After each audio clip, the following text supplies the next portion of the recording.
On that important day, I stood in front of my father's grave. My father had been the CEO of a major company, and after his death, my brother-in-law Kyle took over. He inherited the company and a huge fortune. In contrast, all I got was an old mini truck.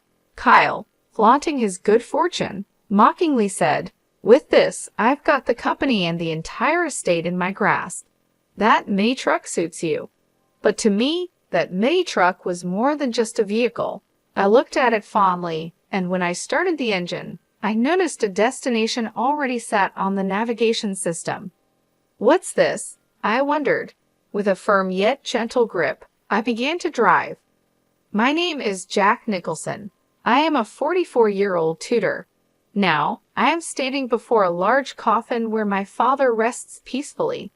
My relationship with my father had always been very complicated. He built a construction company from scratch, but I chose a different path.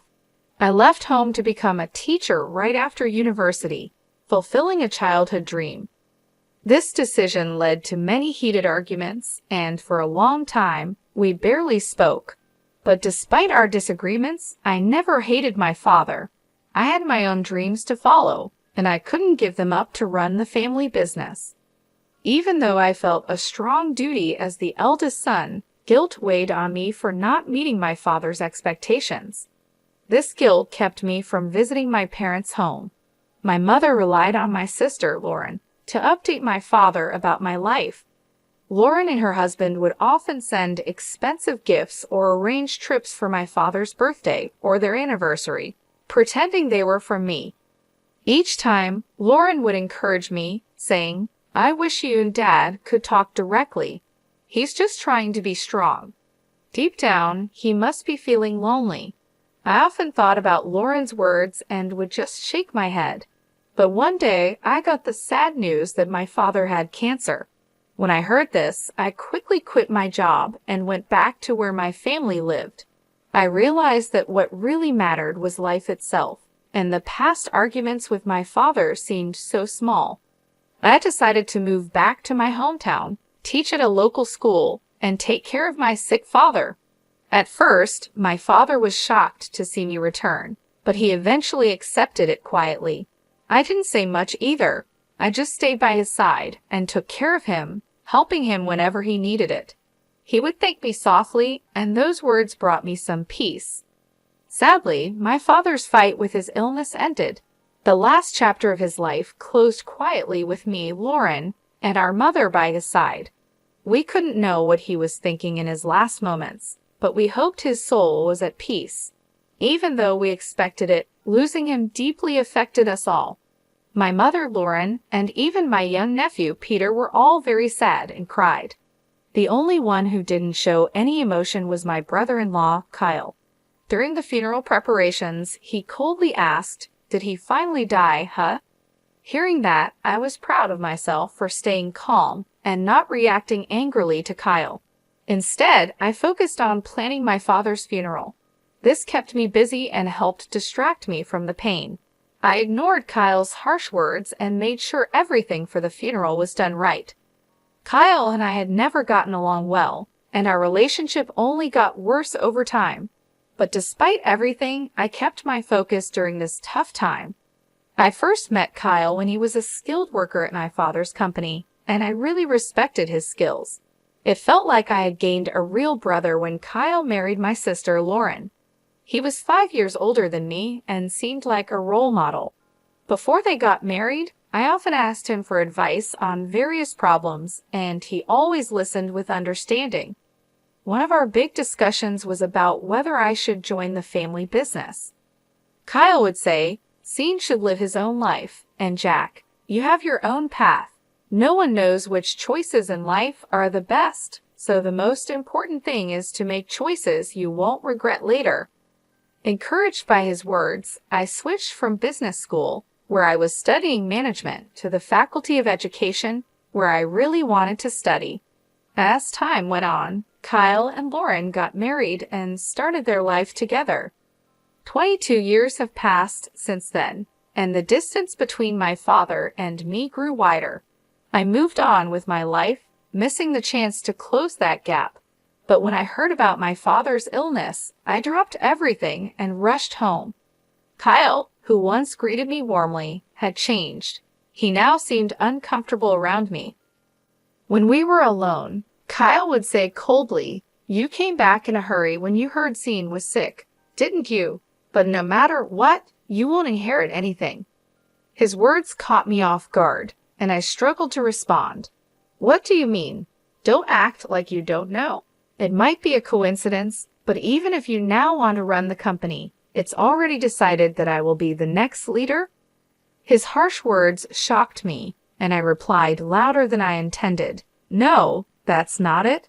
I didn't come back for the company. I realized I hadn't been a good son and wanted to apologize to Dad, even if it's late."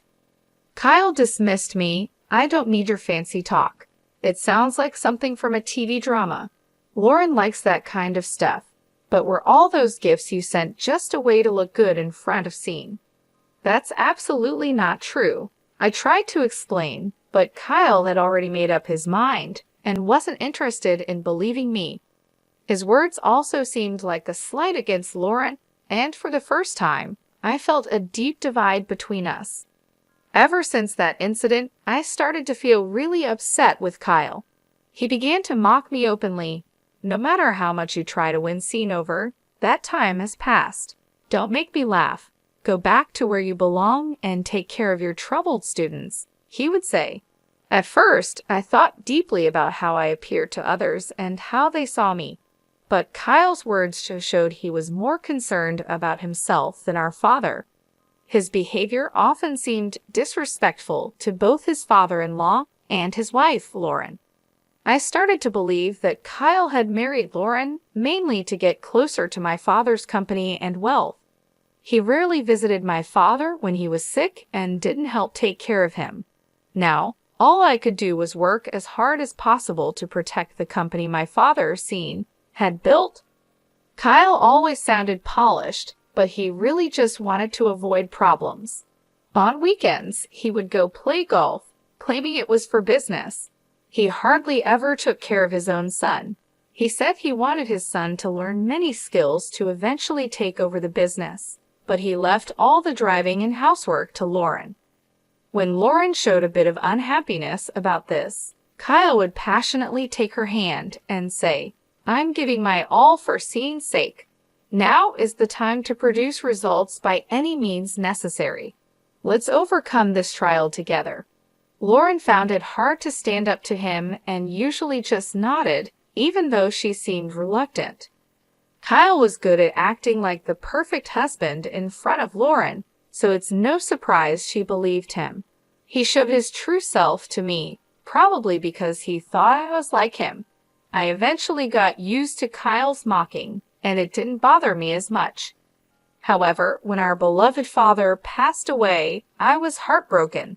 I felt a deep sadness and emptiness.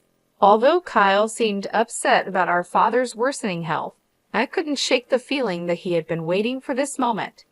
This thought made me very sad and angry. After our father died, Kyle inherited most of our father's large fortune. Even though he was just a son-in-law, he had the same rights to the inheritance as Lauren and me, according to my father's will. He got most of the shares of the company and a lot of wealth. This unexpected turn of events left me speechless, even though I was my father's biological child. I had thought the inheritance would be split fairly among the three of us, but instead, Kyle got almost everything. All I received was an old mini truck that my father once loved. In public, Kyle seemed surprised, but alone with me, he laughed and said, "You came all the way from the city to this small town, took care of Sean day and night, and all you got is this little truck, huh? What an ironic end. Now the company is mine, and you're left with just this mini truck as your inheritance. It's like a comedy." As he left the room with a smirk, I felt empty inside. Holding the mini truck keys tightly, the cold metal made me face the harsh reality. But my family tried to cheer me up. "Keep your head up. Sean had his reasons. He didn't mean to upset you. That truck was something Dad always loved. It was his favorite vehicle. He surely cared about you." Despite their kind words, I was too hurt to respond. I knew that what you inherit doesn't measure a father's love, but the fact that Kyle, who seemed to be waiting for my father to die, got almost everything, was deeply insulting. It wasn't about the money, it was the pain of seeing my father's hard work go to such a man. I felt powerless to change the situation. Clutching the truck key, I decided to take care of the mini truck, the only thing my father left me. It seemed to hold a deeper meaning. I hoped that cleaning the truck might help me sort out my feelings. I carefully washed the truck with a hose and then sat in the driver's seat, where my father used to sit. Starting the engine, I noticed something unusual on the navigation system. It was displaying a single thick blue route instead of just showing my location. That's odd. Why is there a destination set on the navigation system? I wondered. This usually only happens when a specific route is being followed. When I checked the destination on the screen, it showed only coordinates, not a specific place. It would take about an hour's drive. Wanting to go for a drive in the mini truck, I didn't think too much about it, put the truck in first gear, and left the house. An hour later, during a pleasant drive, I arrived at what seemed like a home. It was a surprise. In front of me was a small, modest house, quite different from the larger homes in my hometown. It felt warm and inviting. The area was quiet, and I couldn't see or hear anyone else around. I got out of the truck and stood in front of the house, feeling a bit confused. There were no signs to indicate what this place was, but it seemed the navigation system had brought me here for a reason. With some hesitation, I rang the doorbell. As the door slowly opened, the person I saw was the last one I expected, my mom. "I've been waiting, Jack." "Come in, dear," she said. "Why are you here, Mom? And how come this place was set in Dad's navigation system?" I asked. "I will explain everything, but first, come inside and relax," she replied. Following her inside, I found the interior simple yet cozy, with just the essentials. My mom made some tea and started to explain in a calm voice. "Actually, this was your father's secret hideout." A hideout? I was surprised. I've never heard about Dad having a place like this. She explained, "This place is our secret spot. We came here when we needed our own space or when we wanted some peace and quiet.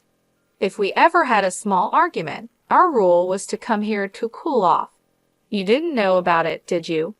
I was stunned and deep in thought. I had no idea such a family rule existed. She continued, "And this is something your father wanted you to have." Saying this, she handed me a brown envelope. It was slightly bulging, as if something important was packed inside. I decided to read the letter addressed to me. "Jack, I have caused you a lot of trouble and made you endure unbearable hardships over the years. I am truly sorry from the bottom of my heart." The letter was filled with my father's reflections on his past mistakes and his deep gratitude towards me.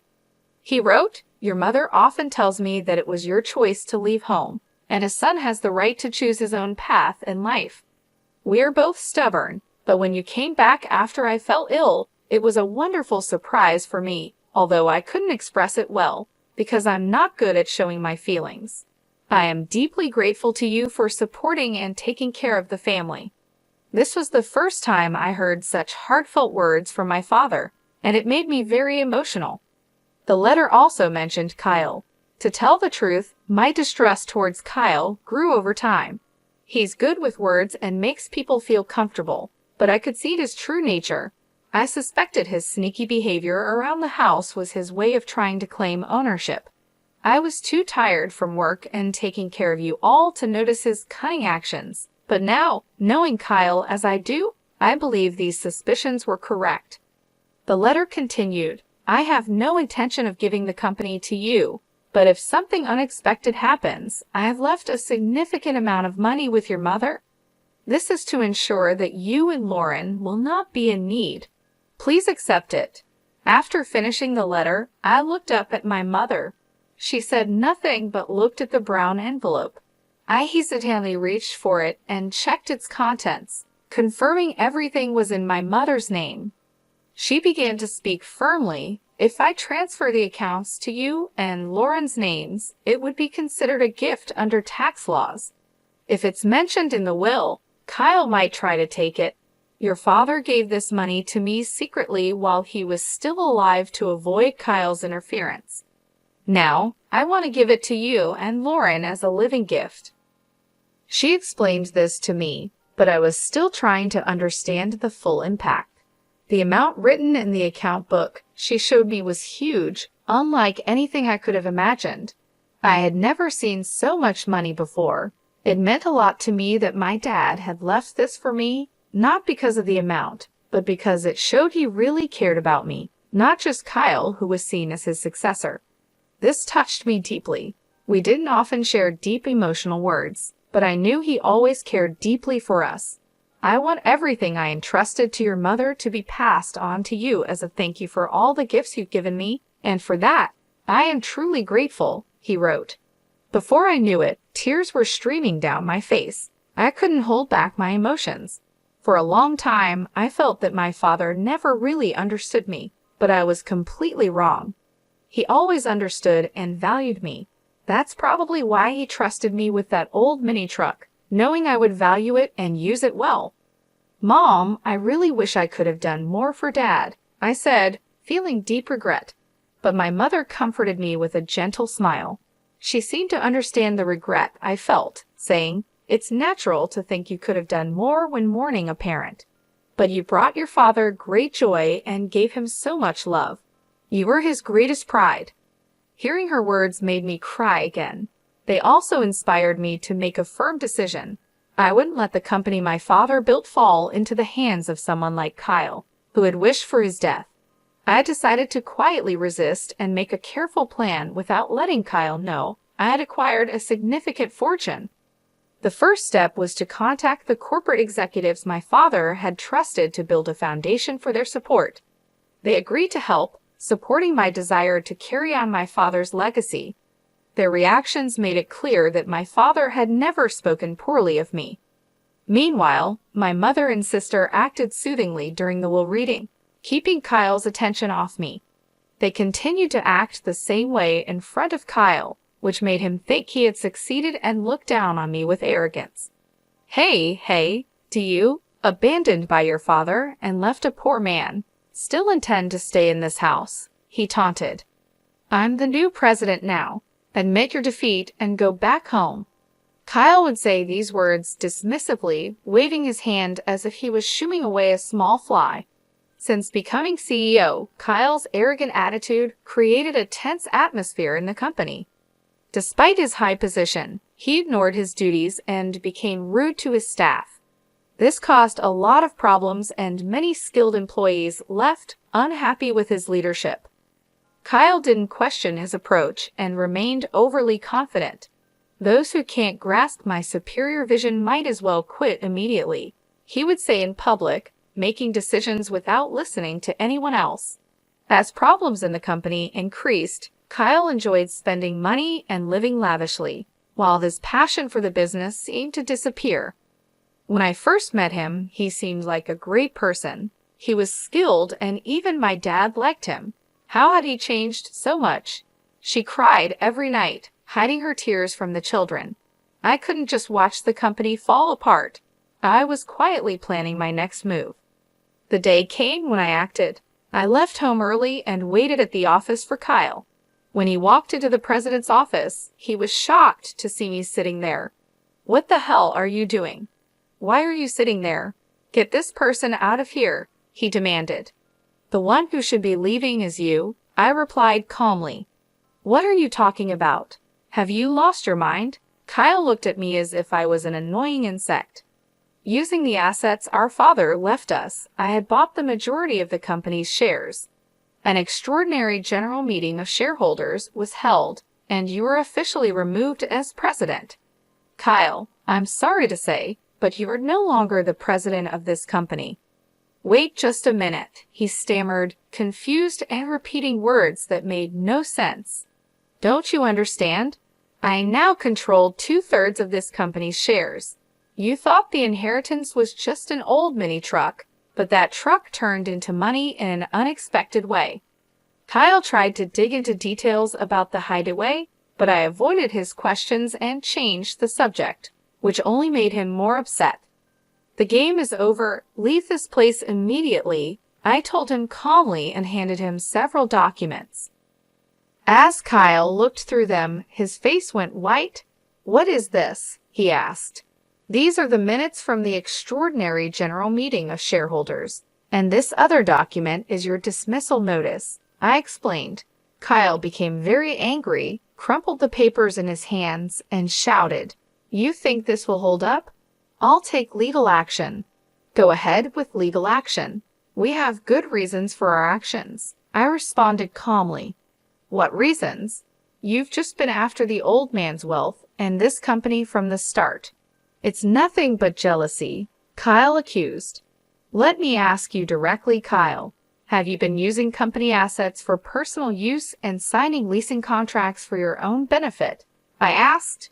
What if I have? What's it to you? Kyle replied, his face turning pale with shock. How did you know about that? He stammered as I listed his misconduct, like taking home computers and other appliances meant for company use. There's more. Computers and TVs that should be at the office are at your house, being used for personal things. Isn't that enough reason to act? I pressed on. Struggling to respond, Kyle frantically tried to defend himself. Why? How do you know about that? He asked, his lips trembling. I kept my gaze fixed on him and continued, You should have been more aware of your responsibilities. Did you become complacent when you thought you controlled everything? I had been gathering information about Kyle's actions from the company's executives.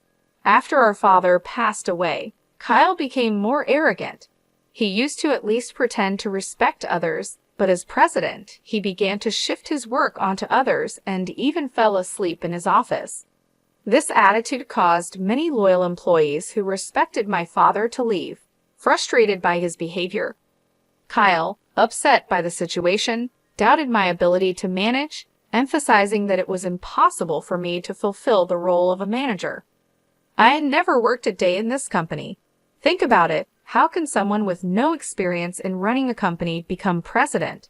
It's impossible to trust management to someone like you, Kyle argued.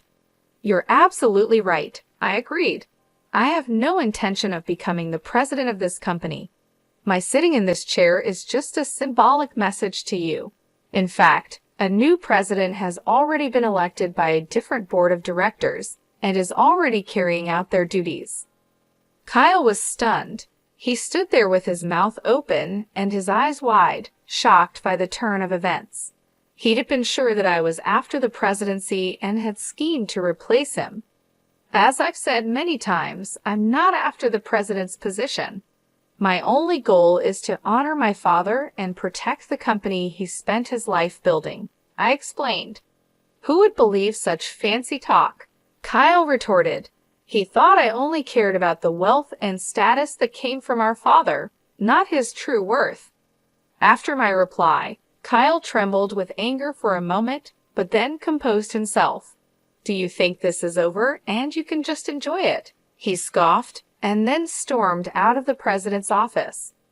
That night, something unexpected happened. Lauren threw divorce papers at Kyle, ending their marriage. This was a result of his misconduct at the company and his eventual firing. The new president was chosen from among the directors who respected my father and were determined to protect what he built. I felt the company should be led by someone who would continue my father's legacy, a sentiment my mother and sister supported.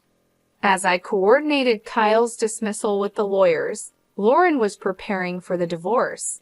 On the day she mentioned divorce, her hurt voice filled the house with a heavy atmosphere.